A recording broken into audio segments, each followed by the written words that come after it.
Herzlich willkommen zu einem neuen Video, heute wieder thematisch beim Audi. Und zwar habe ich jetzt in nächster Zeit sowieso vor, noch ein paar Wartungsarbeiten zu machen. Der Keilrippenriemen steht an, die Ölwanne wollte ich nochmal abdichten, ich wollte nochmal das Getriebeöl wechseln mit Filtern. Das heißt, da kommen nochmal ein paar Videos thematisch zum Audi.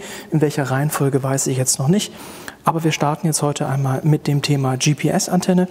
Und zwar habe ich mir hier eine neue Antenne bestellt. Wie ihr sehen könnt, die ist nur grundiert und nicht lackiert. Das sehen wir nachher am Fahrzeug noch ein bisschen genauer, beziehungsweise wenn ich die am Fahrzeug ausgebaut habe, können wir die nochmal nebeneinander halten, dann seht ihr den Unterschied. Problem ist, seit ich das Auto habe, hatte ich ja kein DAB-Empfang, also Digitalradio. Ich habe mir da erstmal nicht viel bei gedacht, weil Navigation hat funktioniert. Und dann irgendwann, ist jetzt auch schon wieder ein paar Monate her, war ich auf dem Weg nach Ulm, hatte das Navigationsgerät an und ist mir dann irgendwo auf der A7 einfach ausgestiegen und seitdem kommt da auch nichts mehr. Bedeutet, dadurch, dass ich mit VCDS geschaut habe, waren keine Fehler bezüglich Navigation im Fehlerspeicher abgelegt, würde ich jetzt vermuten, dass es tatsächlich ein Defekt an der Antenne ist. Einmal, wie gesagt, weil keine Fehler im VCDS stehen. Wenn es jetzt eine Kabelunterbrechung oder sowas wäre, das müsste man ja eigentlich oder müsste eigentlich erkannt werden vom Steuergerät. Damals, als ich den Luftgütesensor getauscht habe, war es so, dass tatsächlich eine Fehlermeldung drin stand. Hier bei der Antenne steht jetzt keine Fehlermeldung drin. Also ja, ich vermute einfach nur, dass es die Antenne ist aufgrund dieser DAB-Thematik, dass von Anfang an eben das DAB-Radio nicht ging, die Navigation aber schon. Sprich, ich vermute, die Antenne hatte schon einen kleinen Defekt. Ob das wirklich so ist, werde ich jetzt erst wissen, wenn ich sie getauscht habe.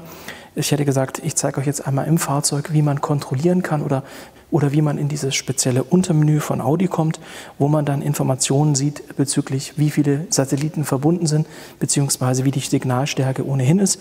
Und da, wenn ich in dieses Untermenü gehe, findet das Auto einfach keinen Satellit.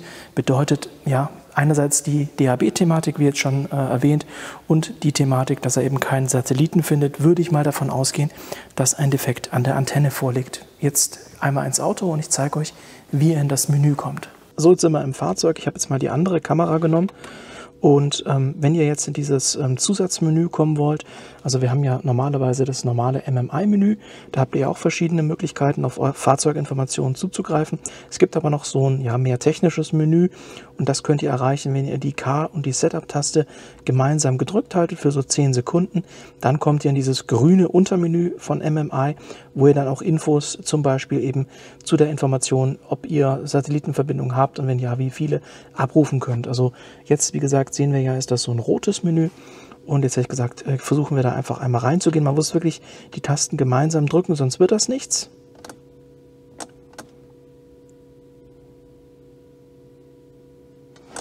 So, und jetzt hat er hier oben gewechselt und jetzt sehen wir schon, haben wir hier eine andere Menüdarstellung und auch eine andere Farbe.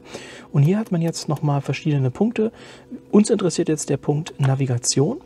Und in diesem Navigationsmenü interessiert uns jetzt die GPS-Dateninformation und da sehen wir 0 von 16 Satellitenverbindungen. Das heißt, aktuell besteht gar keine Verbindung zu irgendeinem Satelliten und das ist, hätte ich gesagt, ein Indiz dafür, dass die Antenne nicht ordnungsgemäß arbeitet. Dadurch, dass ich, wie gesagt, keinen Fehler im Fehlerspeicher habe, würde ich mal davon ausgehen, dass keins der Steuergeräte betroffen ist. Und wie gesagt, die Navigation hatte ja zu Beginn, als ich das Fahrzeug gekauft habe, auch eine Weile funktioniert und ist dann einfach während der Fahrt irgendwann mal einfach abgestürzt oder beziehungsweise die Verbindung war halt weg und er hat keine Aktualisierung mehr angezeigt. DAB ging aber von Anfang an nicht. Das bedeutet, ja, ich vermute einfach mal ein Defekt an der Antenne und das ist das, was ich jetzt heute machen möchte. Einmal die Antenne tauschen. Wie gesagt, dieses grüne Zusatzmenü, da kommt ihr eben rein, indem ihr die Taste Car und Setup wirklich gleichzeitig gedrückt haltet für so circa 10 Sekunden, dann schaltet er um und über Return kommt ihr wieder in euer normales MMI-Menü. So, und jetzt geht es hinten ans Auto, am Kofferraum. Da ist das Ganze verbaut und da nehmen wir das jetzt mal auseinander und schauen mal, was passiert, wenn ich die Antenne tausche. So, wir sind hier hinten am Kofferraum und hier müssen wir jetzt einmal diese Verkleidung ausbauen, damit wir unten eine Schraube kommen, die die Dachantenne hält. Die Dachantenne zeige ich euch einmal. Das ist dieses Ding hier, das habe ich ja, wie gesagt, neu gekauft. Hier sieht man jetzt, die ist lackiert. Meine ist natürlich nicht lackiert. Da muss ich dann mal schauen, ob ich die dann noch lackiere oder nicht. Zum ersten Schritt will ich erstmal sehen, ob es überhaupt einen Unterschied macht. Und wie gesagt, um da ranzukommen, müssen wir jetzt einmal hier unten das Innenraumlicht rausklipsen. Darunter ist dann eine Schraube und wenn wir die Schraube gelöst haben, dann kann man diese Verkleidung hier nach unten wegziehen. Das mache ich jetzt mal. Ich packe euch mal in den Zeitraffer und ja, nehme da das Ganze auseinander.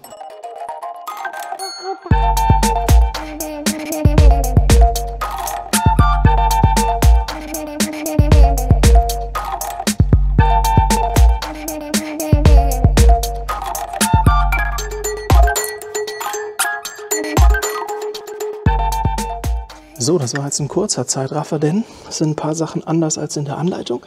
Ihr habt ja jetzt eben gesehen, zuerst habe ich das Licht hier hinten rausgeklipst mit so einem kleinen Keil, ganz vorsichtig, um da nichts zu beschädigen. Dann habe ich die Stromverbindung gelöst und dann gab es schon die erste Überraschung. Laut Anleitung sollte unterhalb von diesem Kofferraumlicht, sollte sich hier eigentlich eine Schraube befinden. Und diese Schraube, die sich da befinden sollte, die hält normalerweise die Abdeckung. Also das heißt, wenn man die Schraube nicht löst, bekommt man die Abdeckung nicht raus. Jetzt war die Schraube bei mir schon gar nicht mehr da. Bedeutet, der Vorbesitzer hat an der Stelle auch schon rumgestümpert. Vielen Dank dafür. Ja, auch hier sieht man, da hat irgendwie schon mal einer so eine ja, Plastiknut abgerissen. Keine Ahnung. Auf jeden Fall, wie gesagt, der reguläre Vorgang wäre, diese Schraube dann zu lösen. Dann die Kante, das ist ja das, was nach hinten zum Heckdeckel zeigt, das so ein bisschen rauszuklipsen, also so nach unten zu ziehen. Und wenn das dann ausgeklipst ist, dann könnt ihr die gesamte Verkleidung nach hinten wegziehen. Das habe ich jetzt gemacht. Und dann kam eine weitere Überraschung, die auch nicht in der Anleitung stand. Oder das andere stand ja in der Anleitung, war nur bei mir anders, aber das hier stand nicht in der Anleitung. Und zwar möchten wir ja, da hinten möchten wir ja hin, um an die Dachantenne da oben zu kommen. Das heißt, dieser Dachhimmel ist im Weg und der ist hier mit so einem, ja, auch mit so einem Clips eingesetzt.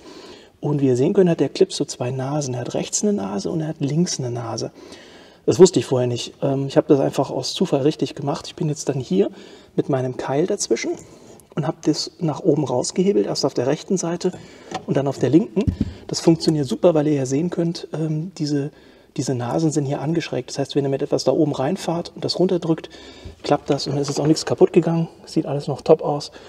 Leider habe ich jetzt noch zu wenig Spiel, um dann da genug Platz zu bekommen, um da mit einem Werkzeug zu arbeiten. Es sind jetzt hier nochmal zwei Schrauben an den Verkleidungen.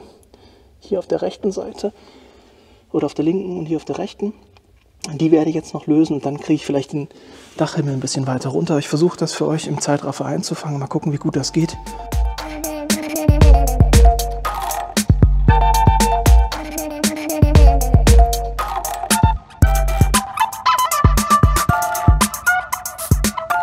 So, also das Lösen der Schraube hat nichts gebracht.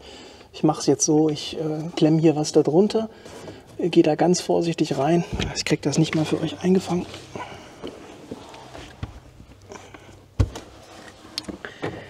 So, ich versuche das mal euch zu zeigen.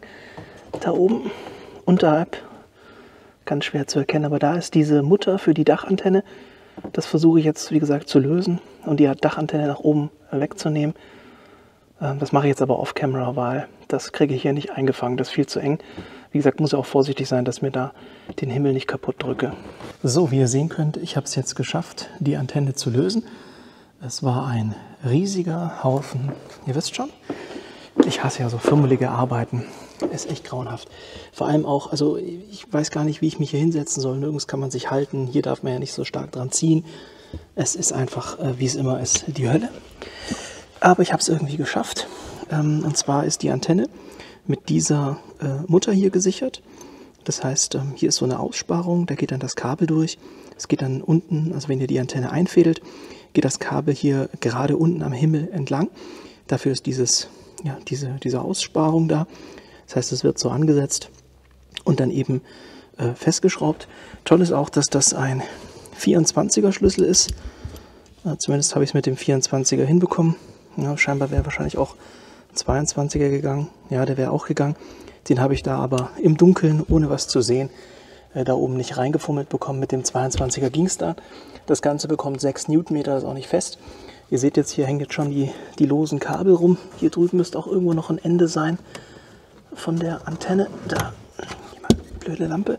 So, hier haben wir noch ein Antenne-Anschlusskabel. Und da drüben auch 2 Stück. Die Antenne selber hat ja auch 2. Ist auch ganz klebig, ich weiß gar nicht, was da passiert ist. Ich hole die jetzt aus dem Dach raus und dann schauen wir uns das auf der Werkbank mal an. So, hier haben wir jetzt die alte Antenne aus dem Auto und die neue Antenne. Wie ihr sehen könnt, die sind identisch vom Aufbau her. Das heißt, wir haben ein etwas kürzeres rotes Kabel und ein etwas längeres blaues Kabel. Sind auch von der Länge identisch, das ist schon mal gut. Was ich jetzt probiere, hier hat es ja hier so Schrauben unterhalb von dieser Gummidichtung. Ja, versuche ich mal, ob ich da an der alten Antenne, ob ich da rankomme. Im Idealfall kann ich vielleicht das Innenteil rausnehmen, denn die ist ja wie gesagt nicht lackiert. Ich denke, ich kriege die jetzt auf die Schnelle nicht sauber lackiert und wenn ich das Innenteil rausnehmen kann, ich probiere das mal bei der alten, dann habe ich vielleicht den Vorteil, dass ich, wie gesagt, das neue Teil nicht lackieren muss. Das kann ich einfach ein bisschen polieren hier, dann sieht das wieder schick aus. Jetzt wollte ich aber mal noch diese Klammer holen. Moment. So, das ist wie gesagt diese Klammer oder Mutter, die das Ganze hält. Die bekommt wie gesagt 6 Newtonmeter laut Audi. Die wird ja auch nicht durch diese Schläuche durchgefädelt, denn die hat ja hier so eine Aussparung. Das heißt, die wird von unten am Dach so angesetzt, sodass hier die Kabel durch diese Aussparung laufen. Und dann dreht man das einfach fest. Dadurch, dass die 6 Newtonmeter bekommt, hätte ich gesagt, reicht, wenn man das handfest anzieht. Das Ganze, wie gesagt, ist ein 22er Schlüssel. Den habe ich da aber ohne was zu sehen, ohne Licht, ohne Platz zu haben, nicht ansetzen können. Ich habe dann 24er Schlüssel genommen, damit ging es, damit konnte ich es initial lösen und dann ließ sich es auch leicht wegdrehen. Jetzt, wie gesagt, probiere ich mal, ob ich das hier gelöst bekomme. Die Blende braucht man einen Kreuzschlitz. Was auch komisch ist, dass das hier alles so angesifft und klebrig ist. Ganz widerlich. Ich weiß nicht, was da passiert ist. So, den konnte ich lösen. Komme ich da ran?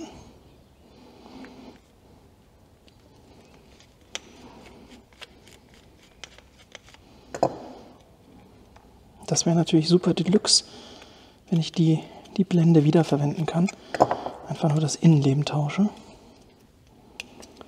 Ah, komm schon, Schraube. Musst dich doch jetzt nicht so wehren. Ja, doch, sie wehrt sich.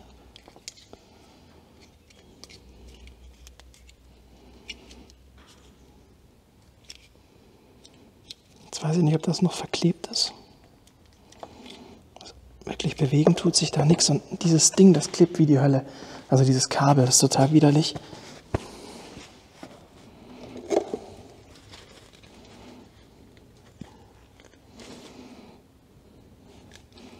Mal mit einem kleinen Schraubenzieher. So, mal schauen, ob ich hiermit irgendwas erreiche. Natürlich nicht.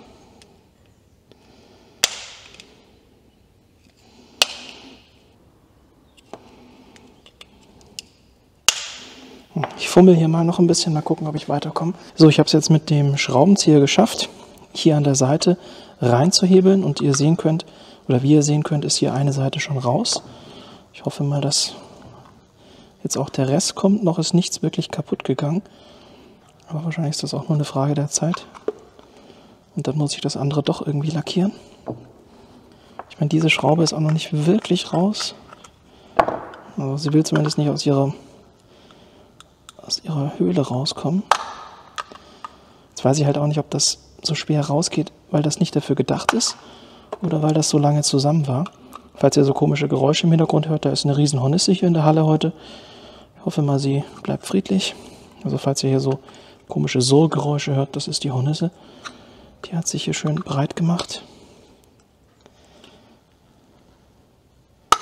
Ich sehe gerade, da wären wohl nochmal Schrauben gewesen, die ich gar nicht gesehen habe. Das ist natürlich ideal, Fabian. Ja. Okay, ja gut, das ist, damit hat sich das wahrscheinlich eher erledigt. Also hier sind ringsrum Schrauben, die habe ich nicht gesehen, die sind verdeckt gewesen. Hervorragend. Ah, Kacke. Dann muss ich das andere wahrscheinlich doch montieren, lackieren. Das ist ja echt nervig. Wieso macht man denn sowas? Wieso macht man die Schrauben unter die Dichtung? Was auf keinen Fall wechseln und reparieren kann. Ah, jetzt kommt es auch einfach raus. Ja, okay, ich bin ein Vollidiot.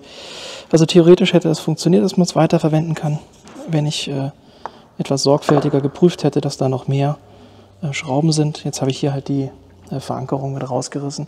Das heißt, die Idee, die Schale hier wieder zu verwenden, die ist damit gestorben. Ja, jetzt muss ich das doch irgendwie einmal kurz ansprühen und ein bisschen Zeit vergehen lassen. Ah, scheiße. Das ist natürlich echt doof, ja.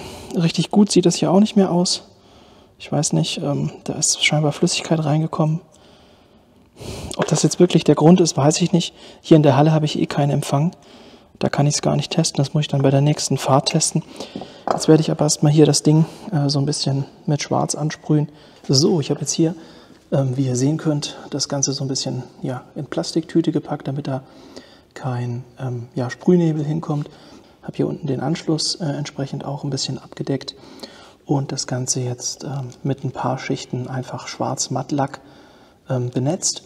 Das Ganze ist jetzt hier sogar ein hitzeresistenter Lack. Ich hatte jetzt nichts anderes, aber ich bin mit dem Lack eigentlich sehr zufrieden. Also den verarbeite ich eigentlich ganz gerne. Der deckt schön. Ich weiß gar nicht, ob der auch wasserbasiert ist oder ob das was anderes ist. Keine Ahnung. Weiß ich nicht. Auf jeden Fall lässt er sich richtig schön verarbeiten. Gibt immer schöne Ergebnisse. Ich lasse das jetzt noch ein bisschen ablüften und abtrocknen. Und dann werde ich das Ganze mit der Heißluftpistole nur so ein bisschen nochmal erwärmen, weil der Lack einfach Temperatur braucht, damit er wirklich widerstandsfähig wird. Wie gesagt, das ist jetzt nicht die Originalfarbe. Es ist ja kein glänzend und auch nicht der Originalfarbton. Aber ich hatte jetzt auf die Schnelle nichts anderes da. Und dadurch, dass ich ja nur 2 von den insgesamt 6 Schrauben gesehen habe, ist mir ja der Originalhalter kaputt gegangen. Insofern muss es jetzt eben so eine, sage ich mal, nicht ganz so mega geile Lösung sein, aber ich glaube, so schlecht sieht das nachher gar nicht aus mit dem Schwarzmatt. So, das Ganze ist jetzt getrocknet. Wie ihr sehen könnt, das ist jetzt natürlich, wie gesagt, nicht der Originalton. Original hat man ja diesen Schwarz-Metallic-Ton. Das ist jetzt halt ein Mattschwarz, geworden bei mir. Trotzdem ist das Ergebnis von der Sprühdosenqualität her jetzt sehr gut. Es ist jetzt auch schon trocken, natürlich noch nicht 100%, deswegen datsche ich da jetzt nicht so viel ran. Jetzt mache ich hier mal meinen Schutz wieder ab von den Kabeln. Nehme auch hier dieses Klebeband wieder weg, damit da auch gleich ich gut an die Halterung rankomme, beziehungsweise an das Gewinde, wo man diese Kontermutter aufsetzt, um das Ganze zu befestigen. Das habe ich einfach ein bisschen abgeklebt, dass da kein Sprühnebel hinkommt. Und dann hätte ich gesagt, fädle ich das Ganze wieder ins Auto ein und dann schließen wir das wieder an. Wie gesagt, ob das jetzt wirklich funktioniert, werde ich euch dann leider erst in einem späteren Video zeigen können. Ich habe ja, wie gesagt, jetzt vor, einige Reparaturen und Wartungsarbeiten am Audi zu machen. Und in der Halle habe ich natürlich keinen GPS-Empfang, aber ich denke, es ist unstrittig, dass diese Antenne es auf jeden Fall hinter sich hatte, so wie die aussieht. Also da ist definitiv Feuchtigkeit eingedrungen. Und ich vermute, dass einfach irgendein Kontakt oder überhaupt ein elektronisches Bauteil den Geist aufgegeben hat. Falls nicht, wie gesagt, seht ihr das irgendwann in einem nachgelagerten Video. Ich packe die jetzt wieder rein und dann springen wir wieder ans Auto.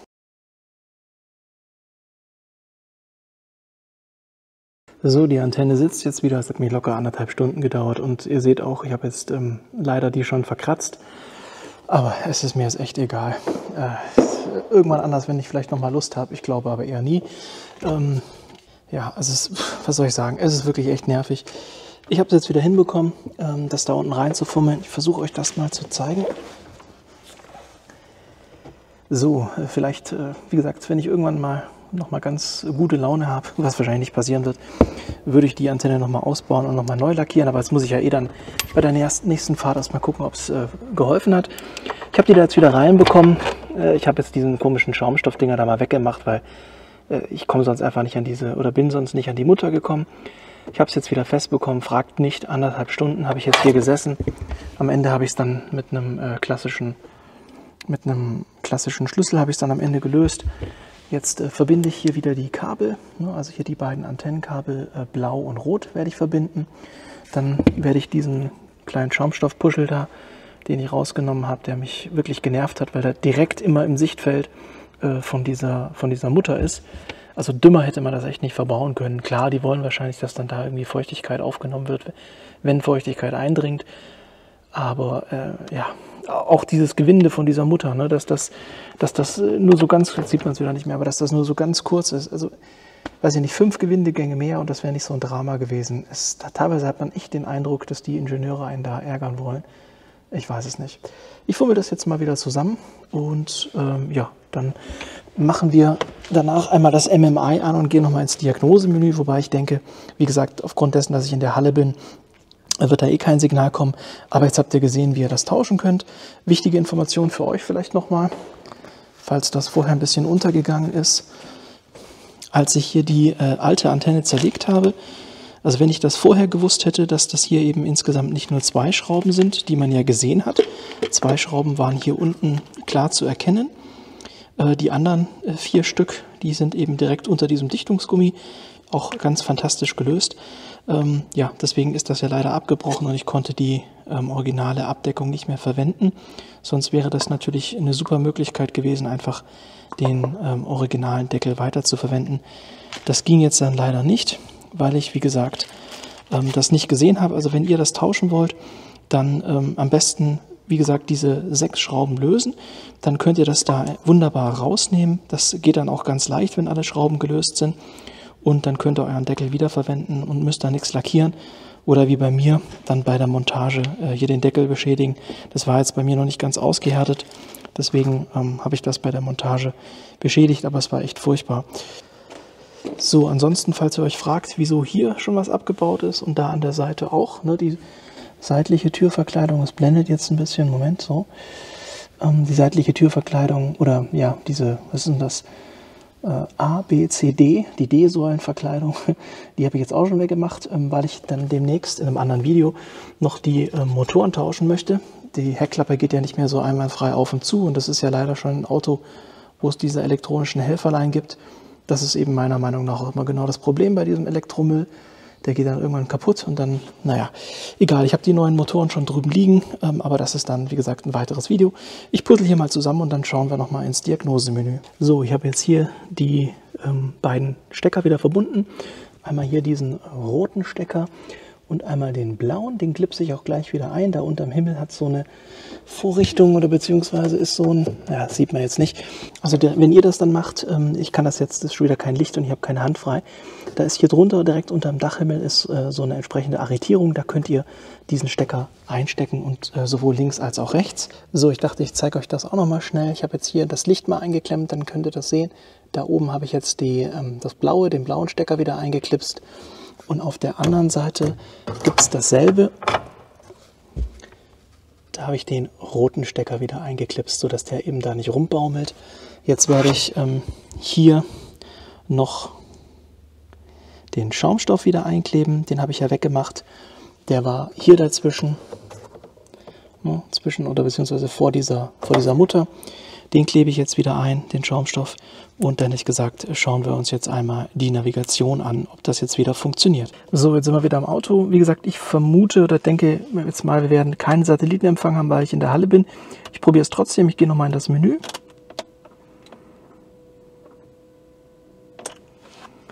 So, jetzt sind wir hier im Kombi-Instrument wieder in unserem Zusatzmenü. Schauen wir mal bei Navigation. Oh, ich nehme alles zurück. Seht ihr das? Das ist ja genial. Wir haben 2 Satelliten, obwohl ich in der Halle bin. Freunde, das ist cool. Das freut mich, dass wir das jetzt tatsächlich auch live im Video sehen können. Vorher hatten wir da ja 0. Ich blende das nochmal ein. Jetzt haben wir, wie gesagt, 2. Das heißt, das hat funktioniert. Also war meine Vermutung richtig. Das heißt, ich habe auch richtig Glück gehabt. Denn wenn es irgendwas am Kabel gewesen wäre oder so, ist ja immer die Hölle. Also das ist echt mega. Jetzt gehen wir mal zurück auf die Navigation und gehen mal auf die Karte, um mal zu gucken, ob wir, vielleicht haben wir ja sogar Glück und der hat sich jetzt schon so ein bisschen gefangen. Nee, okay, das hat er noch nicht. Aber wir haben, wie gesagt, schon 2 Satelliten, das sieht sehr gut aus. So, jetzt habt ihr gesehen, Satelliten wurden wieder erkannt. Ich habe jetzt tatsächlich, gerade nachdem ich die Aufnahme gestoppt habe, habe ich nochmal aufs Navigationsdisplay gewechselt und er hat sogar den aktuellen Standort erkannt. Zeige ich euch jetzt natürlich nicht, aus offensichtlichen Gründen. Aber es funktioniert wieder, das heißt also, es war wirklich die Antenne. Die hat es also hinter sich. Wie gesagt, demnächst gibt es da noch ein Video, wie ich hier diese Motoren tausche. Ich hoffe, das ist nicht ein ganz so großes Drama. Ich meine, die Verkleidung von der einen Seite habe ich halt schon ab. Erkläre ich euch dann in dem anderen Video, wie das funktioniert. Für heute habe ich echt genug. Besonders ärgerlich ist eben die Geschichte, dass ich mir hier beim Festmachen der Antenne das jetzt schon so ein bisschen verkratzt habe. Ja, gut, so ist es halt. Ich meine, wie gesagt, wichtig ist, dass die wieder funktioniert. Bei dem Auto ist das jetzt kein Showcase-Fahrzeug. Insofern, mir ist wichtig, hier ist einfach technisch alles in Ordnung. Ich habe ja auch hier hinten so ein bisschen, sage ich mal, vom Vorbesitzer Lackschäden und Spuren. Damit kann ich eigentlich leben, Hauptsache es funktioniert technisch. Und deswegen kümmere ich mich eben jetzt demnächst auch um die beiden Elektromotoren. Die habe ich ja neu gekauft. Dann, wie gesagt, Keilrippenriemen kommt demnächst noch ein Video. Ölwanne neu machen und abdichten und eben nochmal Getriebeöl mit Filter wechseln. Das hatte auch jemand gefragt. Ich hatte ja bisher immer nur gezeigt, wie ihr ohne die Ölwanne vom Getriebe abzunehmen das Öl wechselt. Also halt nur so eine kleine Menge. Eine größere Menge ist natürlich zu wechseln, wenn man nochmal die Ölwanne abnimmt mit Filtertausch. Das steht jetzt auch nochmal an. Ich wollte ja nochmal kurze Intervalle machen. Und dann denke ich, ist das Fahrzeug wieder auf einem technisch ganz guten Level. Insofern, ich hoffe, es war was Hilfreiches für euch dabei. Jetzt wisst ihr, wie ihr die Antenne ausbauen könnt, wieder einbauen. Ihr müsst Geduld haben. Ja, verwendet hier nicht zu viel Gewalt, damit euch da am Himmel nichts kaputt geht. Es ist furchtbar fummelig, aber mit Geduld und Ruhe, irgendwann klappt es dann. Das heißt, einfach nicht eskalieren, zwischendurch durchatmen, mal ein bisschen was anderes machen, dann klappt das. Insofern, euch eine gute Zeit und es würde mich freuen, wenn ihr im nächsten Video auch wieder mit einschaltet.